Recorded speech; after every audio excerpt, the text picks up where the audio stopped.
Good morning. It's late in November, and we're at the Peterson Museum in Los Angeles, a beautiful Peterson Museum, I might add. And we're part of our program to build an archive of memories of some of the people who raced and ran from the 50s on or whatever. Anyhow, our guest this morning is Davey Jordan. And Davey, we're really thrilled to have you with us, and I'm just going to let you start at the beginning, whenever the beginning is, wherever you want to All start. right. Well, the pleasure's all mine. I'm really surprised that I've been invited to be here, but We're glad to have you. really good. I guess I've had a love affair with the automobile, like most of the people involved with this museum, for all of my life. When I was a young kid, probably 10 years old, I could look at American cars and tell you what they were. Back then, they were all distinctive, and you could tell That's true. the difference of them in that. And my dad had a 35 Chevy four-door sedan we called Old Blue, and he used to do valve jobs and his own work on it. I used to pedal on my bicycle down to Century Chevrolet in Inglewood to buy parts for him and haul them back home and then watch him put the thing together.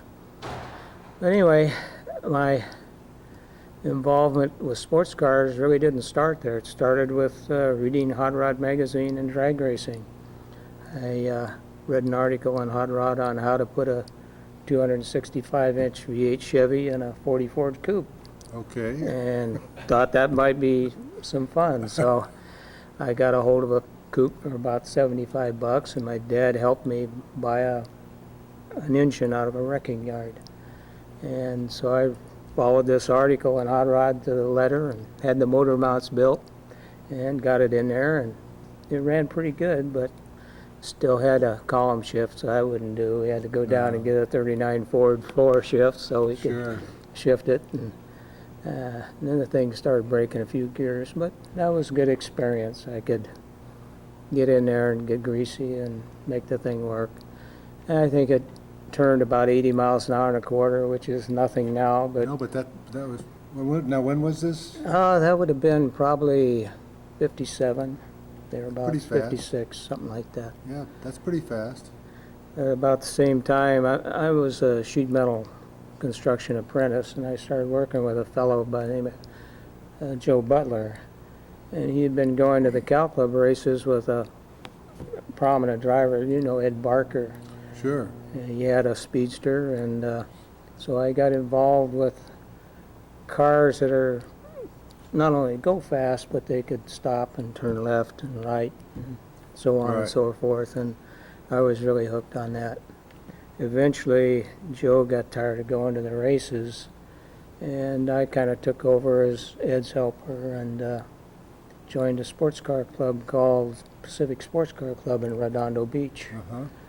And Ed was a mentor of mine. He helped me a great deal with Porsches, and I learned a great deal from him. And my wife, Norma, we were married quite young. She was 16, I was 18, and without her help, I could have Boy. never done any of this. Uh, But we had my hot rod Ford, and she had a 53 Plymouth, and we traded them both in on a bright red Porsche Speedster.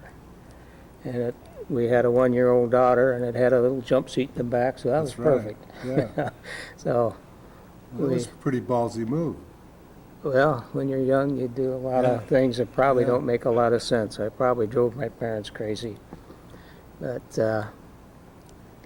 after we'd had the car about a year, I asked her one time, I says, the races are coming up at Santa Barbara. Do you think I can maybe go try it and see what it's like? She said, well, okay, this one time. So, This is your daily driver, right? yeah, she was able to borrow her folks' 56 Chevy on occasion, which was really a good deal.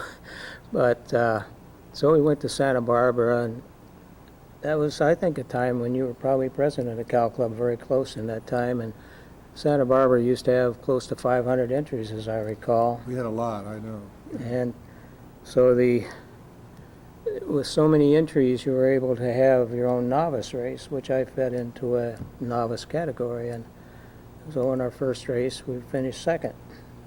And so I was a little bit hooked, and So a little bit later on, there was a race at San Luis Obispo for novice drivers only, and we went up there and I was able to win that race. So we were really hooked in. So we campaigned that car for about 4 years, and I was lucky enough in 61 and 62 to be the Class F E and F champion, and got driver of the year in 61 for Cal Club. So it was a perfect little car. They were great cars.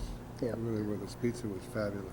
Yeah, and that led, about that time, Ken Miles had been running a factory Sunbeam Alpine, and I'd been his main competitor, and he beat me a few times, and I beat him a few times, and he taught me a lot of valuable driving lessons. But we got an offer from Chick Vandergriff at Hollywood Sports Car to drive his Sunbeam Alpine, which is a factory car. And we did for a short period of time. Jerry Titus had been driving the car, and he went on to more important things with Shelby and Trans Am and that.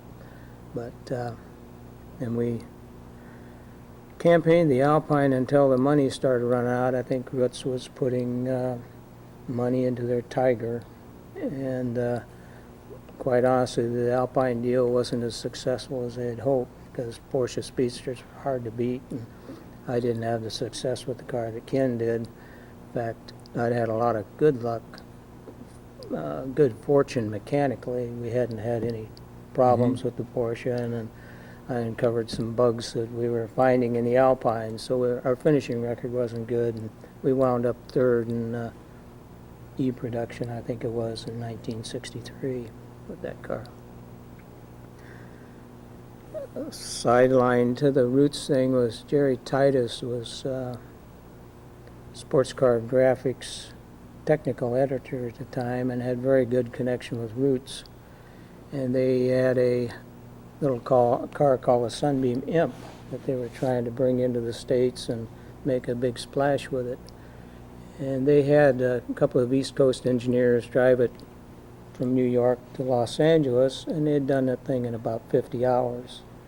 And so Jerry had an arrangement with Roots to where he would drive it from Los Angeles back to New York and try to set another record. They were claiming the 50 hours was a record, an advertised record.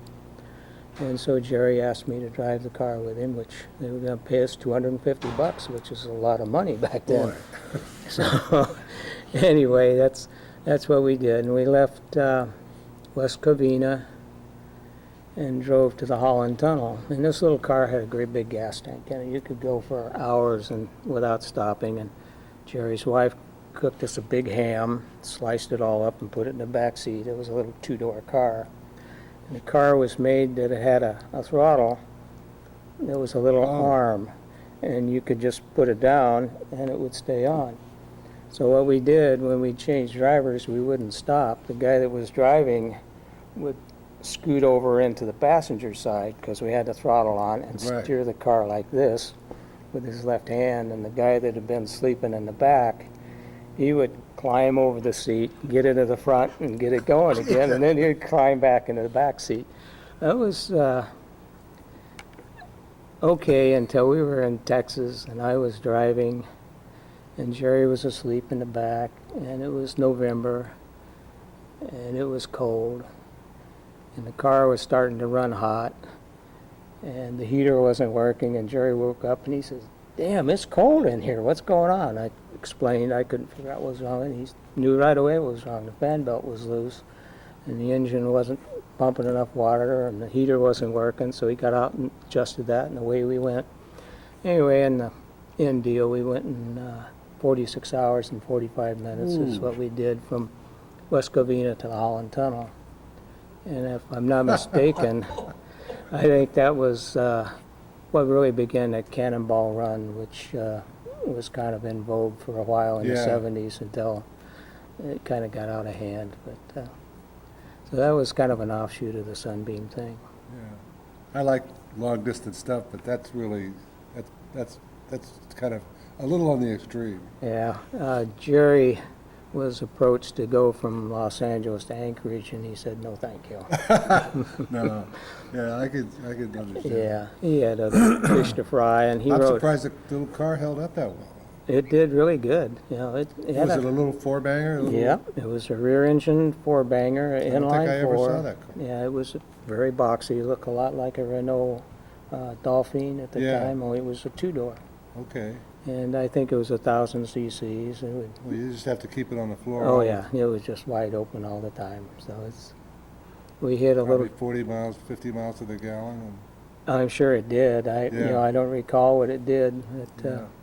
Roots did a full-page ad in the paper showing the average and everything. It was one of the crazier things I've done, I think.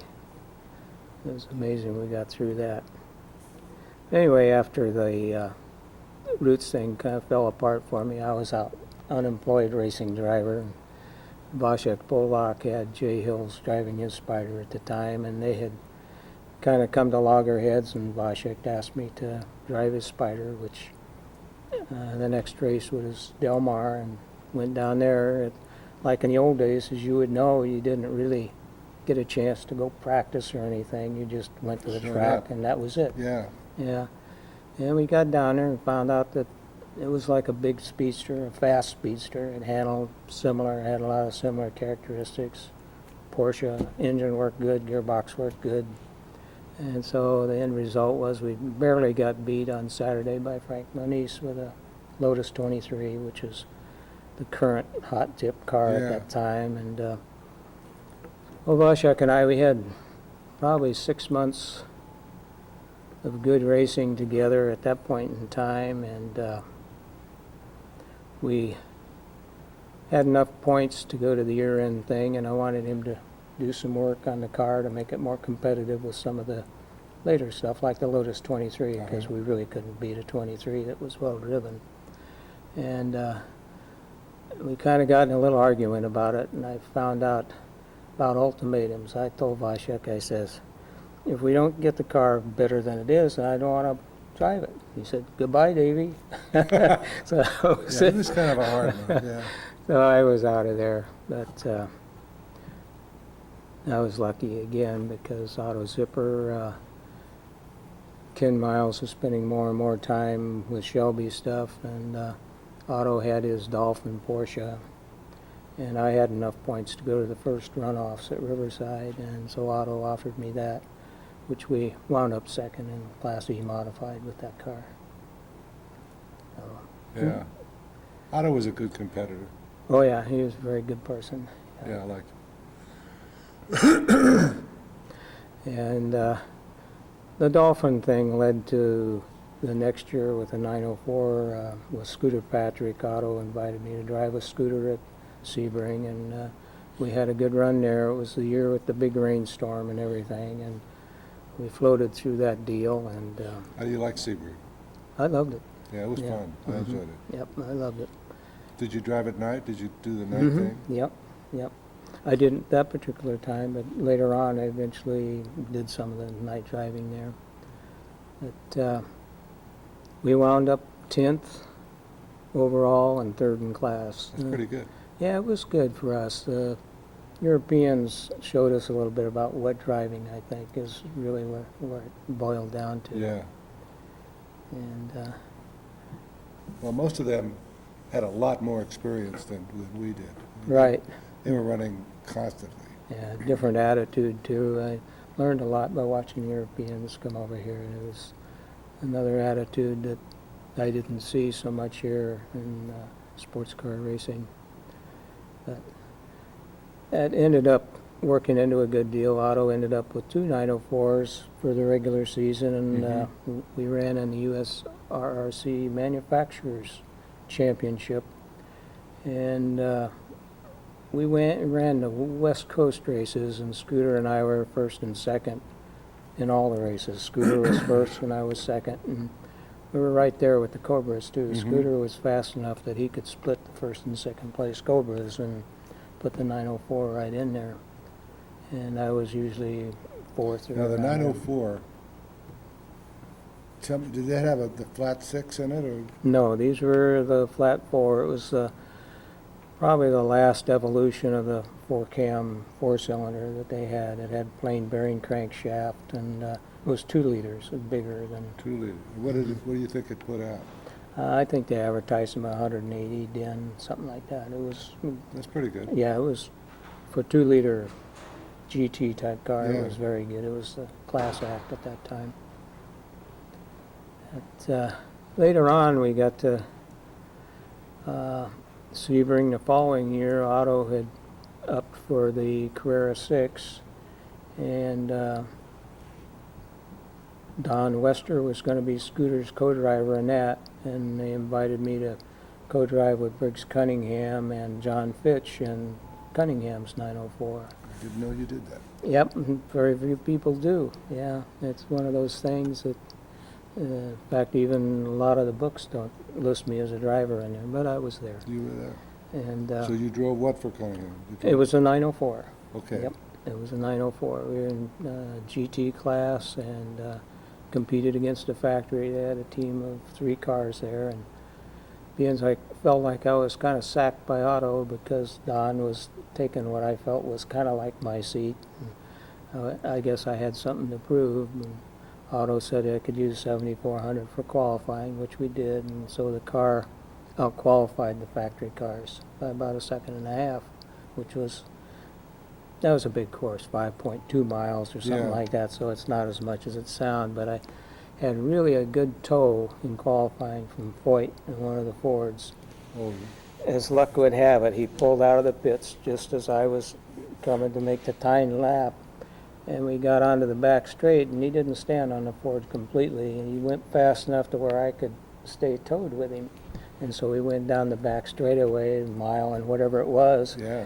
and I'll never forget him looking up at the end of the straight, and I was running underneath him. He could only probably see the top of my car, and he did a double take like this, and then he stood on the gas and Got disappeared. out of But that was one of the things that really sticks out in my mind is I was lucky, and when I came in Otto, he was all smiles because we had beaten the factory team with George Fulmer, one of my old running mates there, and their factory European drivers.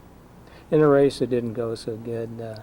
Toward my stint was in the afternoon, and then I would have finished up in the dark. And the car came in the dark, and John Fitch had been driving, but the engine was sounding rough, and so we took it out. It's about 8 hours or 9 hours into the race, and as soon as I left the pits, you could hear it was knocking, so it was all finished. That was the end of it. But anyway, that was that year. We did get a chance also in '66 to drive Haskell Wexler's Lola Ford up at the USRC at Monterey. That had to be exciting. It was the fastest car I'd driven at that time. I would think so, yeah. Yeah. And And that was a ex-Formula One car, or what?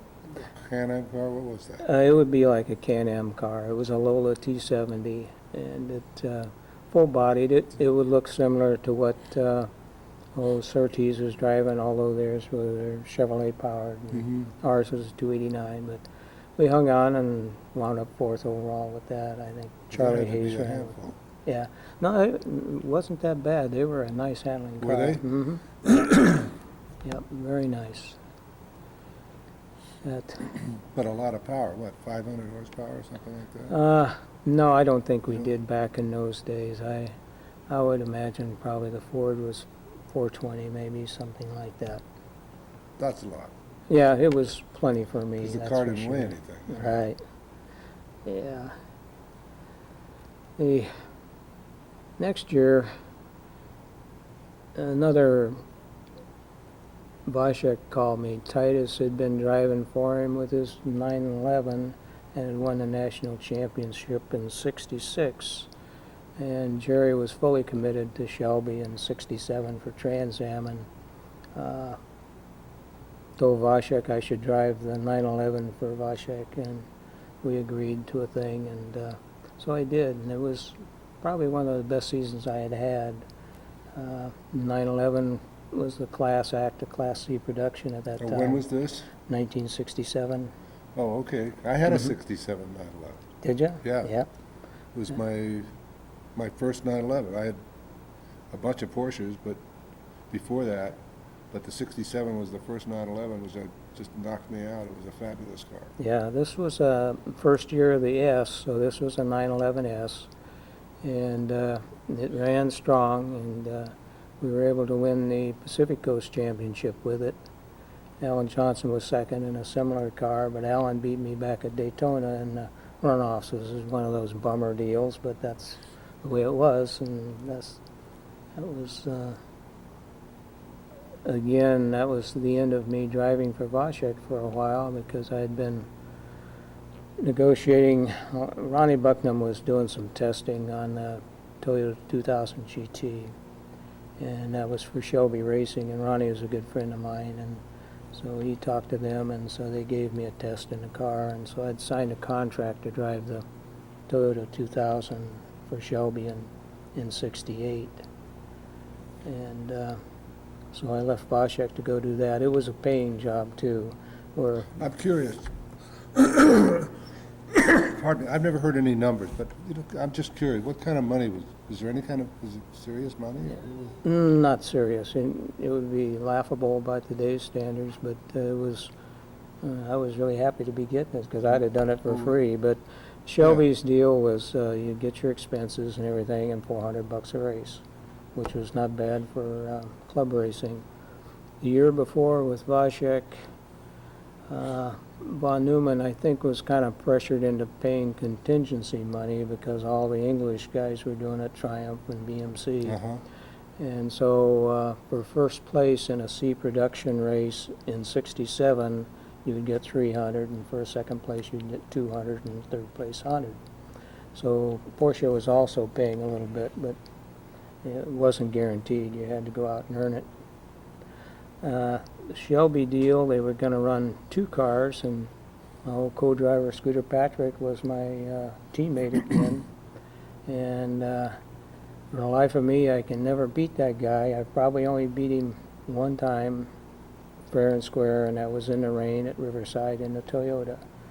And all the rest of the time, he was always a tick faster than me, or 2 ticks, whatever it took. You know, he was tough to be compared to who I think was probably the finest 2-liter driver of the time, you know. It was pretty good. Richie Gunther was pretty good, too. Oh, absolutely. That's arguably, you know, that's just my feeling on the thing. There's so many good guys. Ken Miles, McAfee, Scooter won a lot of races. But the Toyota, beautiful car. They probably started the low profile thing, had special Goodyear tires made that were very low profile, and so the car was about as high as this table, and it was a C production car. And all the testing we did, they were 2 seconds a lap faster at Willow than any Porsche time had ever been, but we didn't realize what the competition was coming up with. Triumph had a 2.4 liter, I believe, inline 6 fuel injected, and Porsche just reached in their bag of tricks and pulled out a little more horsepower. So the Toyota really had a rough road to hoe. Better handling car than any of the others, but didn't have the horsepower to really make it all happen. Scooter wound up 3rd in the division, and I wound up 4th and out of the runoffs. So that was not good for me anyway. The last race of the year, Scooter and I were actually tied at points with 30 each, and we went to Phoenix, and whoever beat who at Phoenix would 3rd place in Southern Pacific Division. And I got ahead of Scooter for a little short time. I don't know, he ran the old road course at Phoenix that had the S's out through the desert. I'm not familiar with it, but go ahead. They always ran the races with an A, B, C production format. And on certain tracks, C production cars, sometimes you can pull off an overall win, but not very often. And we had a Corvette in front of us that lost it in the S's, and he went off and made a huge dust cloud. And we came up on that. Scooter was right on my tail, and I eased off a little bit, and Scooter, bless his heart, kept his foot down, and he went by, and so he did. He went on, and that was the way it ended up. He Yeah. was third, and I was fourth. Yeah. Those dust clouds give you a pause to think a little bit. Well, I did. You know. I guess maybe I shouldn't have, but, you know, you don't do know what what's you in do. there, you know. That's the way it is.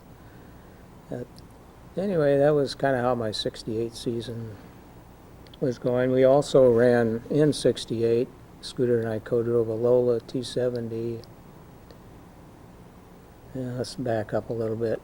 At Daytona, we had an L88 Corvette. James Garner's American International Racing had just gotten their feet on the ground. We were coming along, so they had two cars at Daytona for the 24-hour L88 Corvettes. And Scooter and I were to drive one, and Dick Goldstrand and Ed Leslie the other one. Cars are really fast. They were fastest qualifiers in their class. I think Scooter was fastest again, as usual. And our car, I was driving at night in about 9 hours, and I started getting hit in the face with little drips of water. You know, here's a coupe, and you start getting hit with water in the face, you know, something's going haywire, and it had lost a cylinder head. And so that was the end of us at 9 hours. Leslie Goldstrand car finished the race, but they replaced about 3 differentials that had burned out during the course of the race, but they persevered and finished. I'm not sure how far up, toward the end, I'm sure. But everybody was excited because they thought they had done reasonably well, so Sebring is only about a month off, or a month and a half, not very long.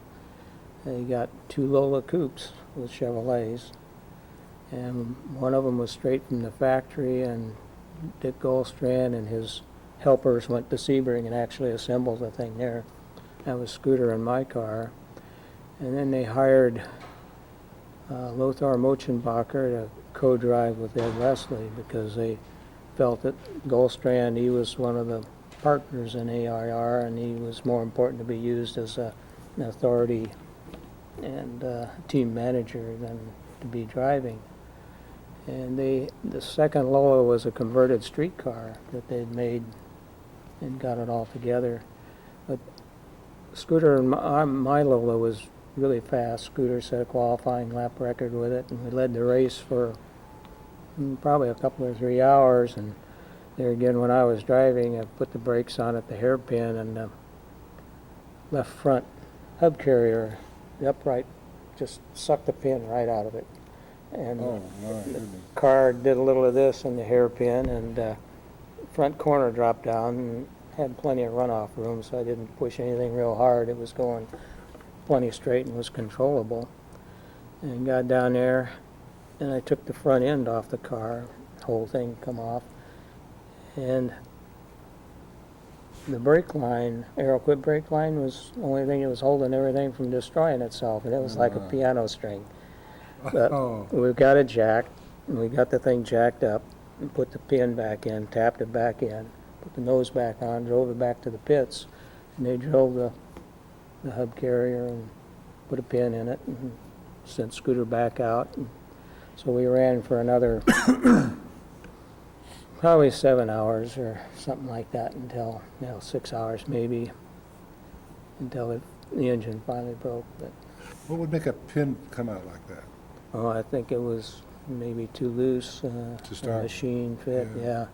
What had happened was, I think, That's pretty unusual.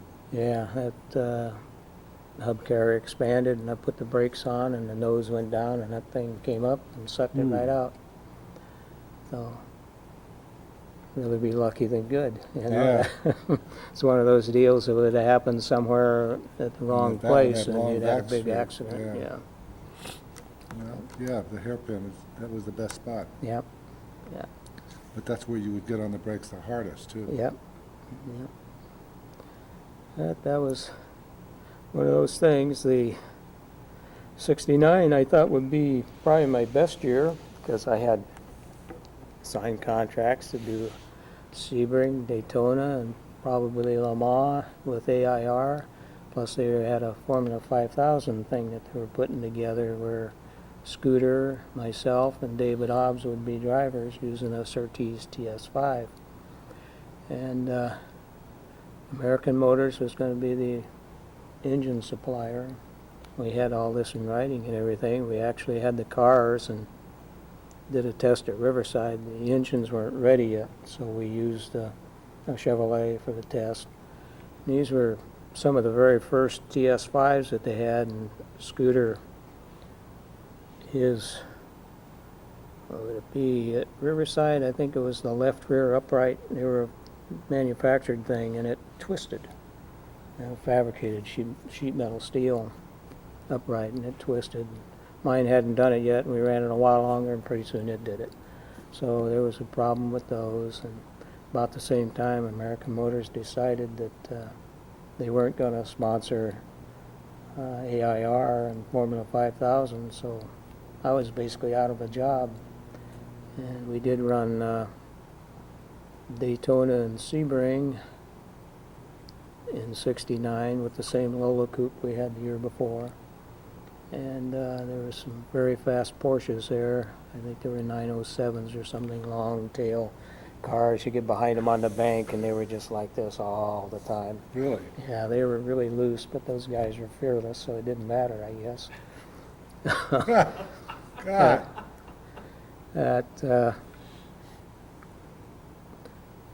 We were really doing really good in the early morning hours. About 1 or 2 o'clock in the morning, Scooter brought the car in and the wheel bearing had gone out on the right rear, and we didn't have a spare, and it took a couple hours to fix it. And by that time, everybody was gone. It would have been probably the only year that we could have probably been an overall winner there, because all the Porsches went out with broken camshafts. And Penske's car, they had a Lola, a newer Lola, I think Chuck Parsons and Mark Donahue were driving, and they had a broken exhaust header, but they patched it all together and got going. They won the race after being out for about an hour, and we were out for a couple hours. We still wound up 7th, though, so thing was still running pretty good. Unbelievable. Other than that, '69 was kind of a downer year for me. I really had it in my heart to go open wheel racing, Formula 5000, and one of the partners that had bought into AIR was a fellow by the name of John Crean, and he is the Fleetwood Homes guy. He had a lot of money, and so they all had a big argument. And Scooter and Jim Garner went one way, and I stayed with Crean and went the other way. And Crean bought 369 Eagle Formula 5000 cars, and we prepared one of them and took it to Riverside in 1970. And we were able to finish second to John Cannon in that race, but we were on kind of a low budget. What we were doing for our budget was selling off used race car parts from the team, because Green owned it all now. And so, used race cars, old race cars weren't worth a whole lot of money back in those days, so you'd sell a bunch of stuff and make it to the next race. We went to the next race, and I think we finished 5th or something like that. We were actually the points leader after 2 races, but then we started running into lack of money, mechanical problems, engine problems, and so after about 5 races, that was the end of our '70 season. We continued to race up until '72. I got to run young Johnny Crean's, the son's Formula B racer, not Formula B, what would that have been? Maybe Formula B. Anyway, it was a Cosworth engine sports car. And we went back to Watkins Glen for the 6-hour race, and we qualified second. John Buffum had a similar car there, and he was a half second or so faster than we were. And they had a pretty small field back there for the 6-hour. For the 2-liter class, there probably wasn't 8 or 10 cars there, but ours was just like Buffum's car. It was the latest, trickiest thing, and it was really fast. And we led the race led the 2-liter class till the first pit stop, and then after our pit stop, the co-driver got into the wall tail first, and that was the end of our deal there. Oh. So, anyway, after that, I decided that the offers I was getting were, I felt in my own mind I was still driving pretty well, but it was really an uphill battle trying to take a 4-year-old car and be competitive, and I decided it probably wasn't worth it. And so I kind of walked away from it at that time, had a few offers, and I had thoughts of maybe I should go do that again. But then about that time was also the first gas crunch thing, and so I thought, nah, that was enough. So we bought some dirt bikes and went motorcycle riding. That was really about it.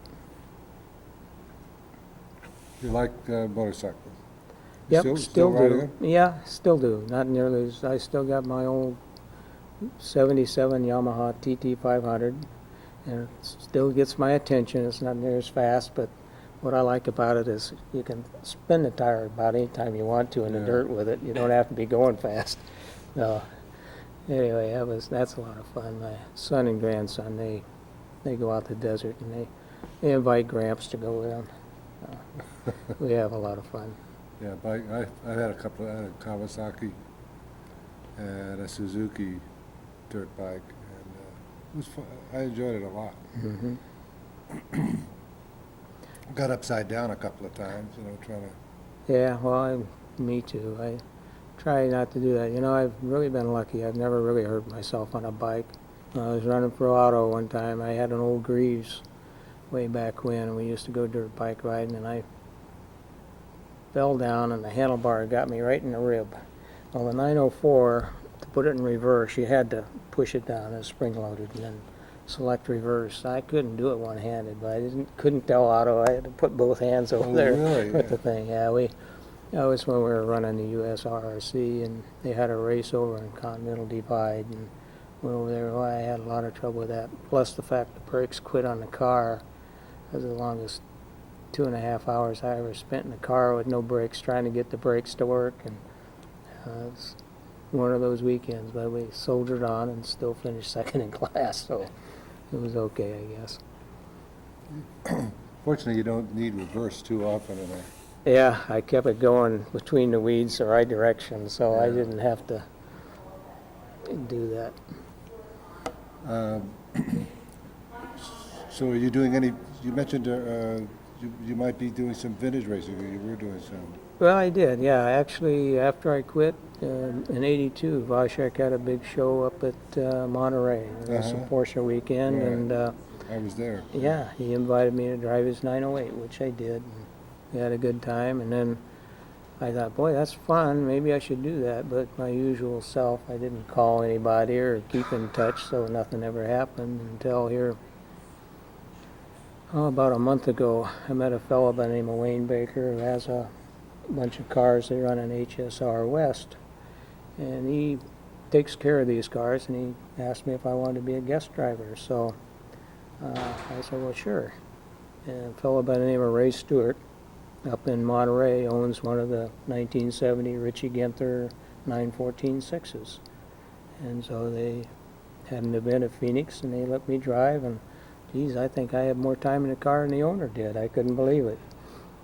We had a 1-hour enduro on Sunday up there for these cars. There were about 19 finishers, I think, and we finished 7th overall and 4th in our class. So it was good.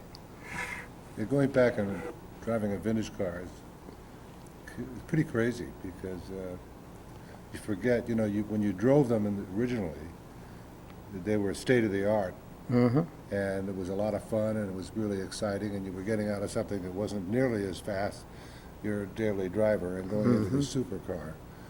But now, when you go to a vintage car, you're getting out of a modern machine, and you're stepping back 10 or 20 or 30 years Yeah. into something that's still fast, Yeah. but crude, and it's a shock, like you what's wrong with the steering? Well, nothing's wrong with it, you know, that's just the way it was. That's the way it was. Well, what's wrong with the brakes? Well, nothing, that's, you know, Yeah, that's, them or those. yeah, the new cars do everything so well. You know, I went to an event Saturday. Unfortunately, the rain put an end to it, but it was the old sprint car guys were out of Willow Springs Oh. on the dirt. And some of these cars were as old as 1920, and they don't have any of the safety stuff, no roll bars, no nothing. And these guys are going sideways Yeah. and squirting dirt around this thing. You know, I think, holy cow. And they're all guys our age. You know, Yeah. no youngsters out there.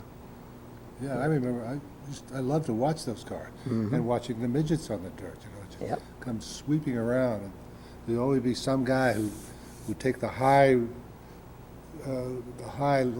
lane or whatever, you know, go up Yep, on into that the soft cushion. stuff, Yeah. and he'd be shooting dirt up into just a rooster tail up into like the 40th row of the Yeah.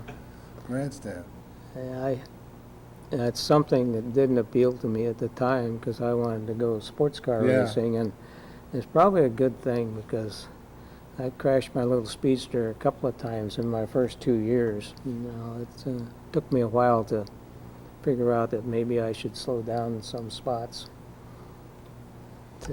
Yeah, Those were unfriendly times for sprint car drivers. A lot of guys got hurt or worse.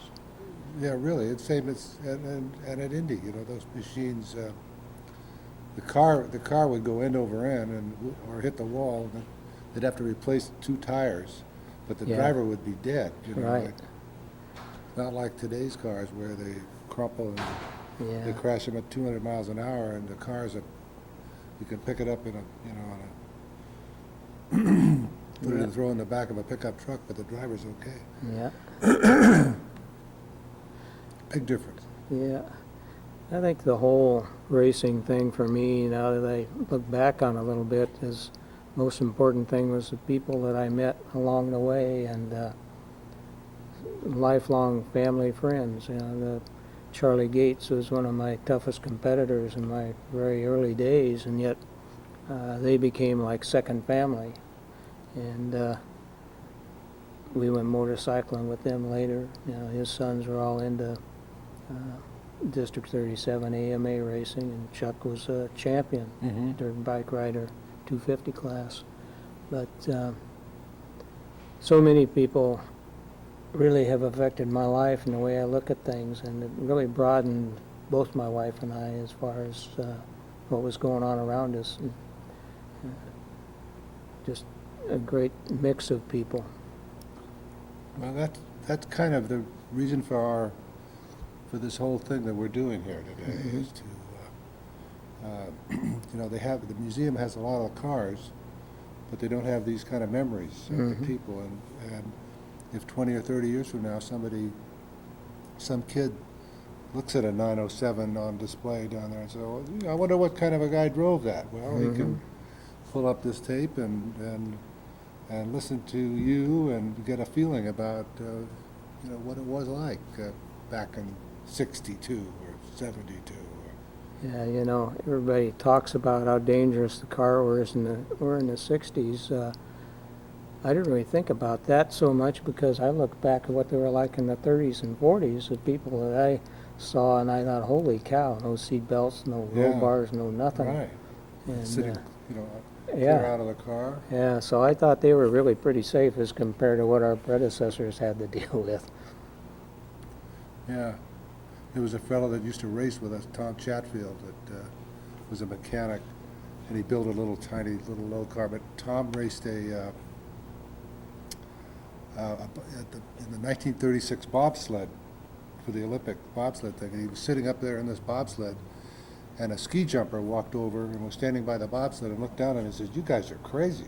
I remember that story, Tom telling it. You know, like, it's relative. You know, like, It really is, isn't it? yeah, the ski jumper telling a bobsledder he's nuts. You know. Yeah. And it's been fun having you here today. I really Well, enjoyed thank you it. very much. I enjoyed it.